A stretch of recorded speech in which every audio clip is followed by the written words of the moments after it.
So the next bill is House 5610, which doesn't really have a title, but it's relating to the Act on Climate. What it does is it adds one small section, Section 10,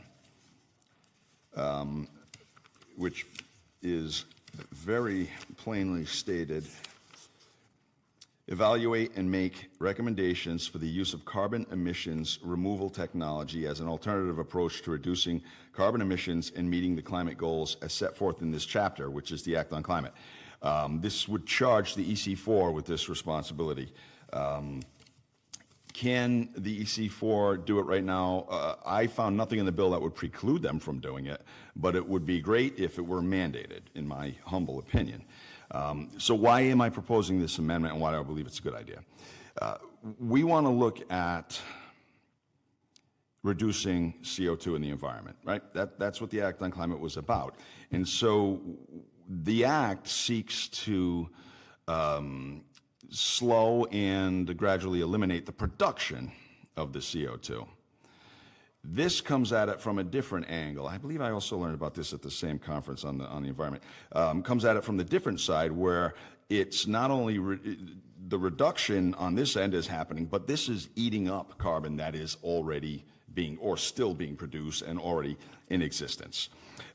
It bridges that gap between both ends of that spectrum. While we're getting rid of it on one hand, we'll also be taking it out of the environment by removing it with technologies that are currently available. And frankly, I think they're a great opportunity for a state like Rhode Island to seize on.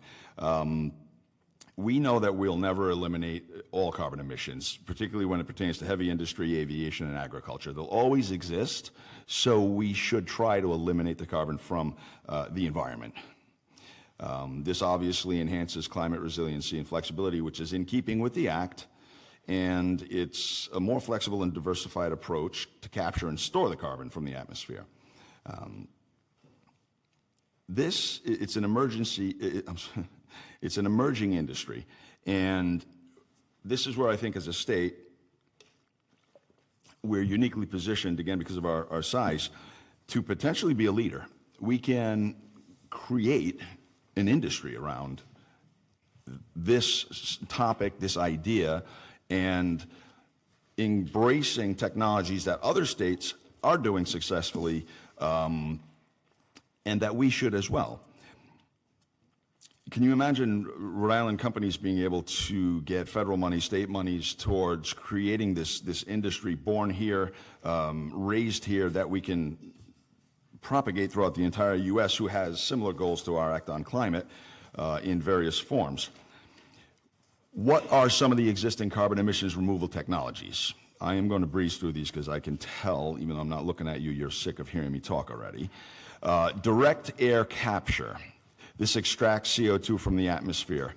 There's a Swiss company called Climeworks, and a Canadian company called Carbon Engineering, and they are pioneering this technology. It is beyond the proof of concept. It is actually being employed, and it allows the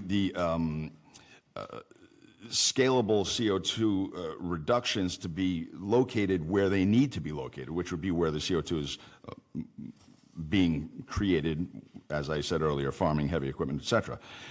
There's bioenergy with carbon capture and storage. This involves growing biomass, trees, crops, algae, things of that nature. We burn it for energy, which is a plus. It's clean energy. And we're able to capture and store the resulting CO2 at the same time. The pros of this: it generates renewable energy, that's great, and it removes CO2, that's outstanding as well. It does require a little bit of land area, but as I said earlier, agriculture and heavy equipment and whatnot is being done where there is land area. Enhanced weathering. This uses minerals like olivine and basalt to accelerate the natural process of carbon absorption from the atmosphere. The pros are it's a permanent sequestration of CO2. It's a one and done deal. The cons would be that it's still early in its research stages. There has been some proof of concept on a minor scale, but it is still emerging. Soil, carbon sequestration, and regenerative agriculture. It improves farming practices to increase the carbon stored in soil through cover crops, reduced tillage, and composting. The pros are it benefits soil health and biodiversity, and obviously eliminates CO2. Ocean-based carbon removal, kelp farming. Now, we're farming the heck out of shellfish in Rhode Island. Wouldn't it be fantastic to expand our offshore farming as our terrestrial farms continue to shrink and disappear? Afforestation and reforestation. Obviously, this is something you guys hear me yakking about all the time.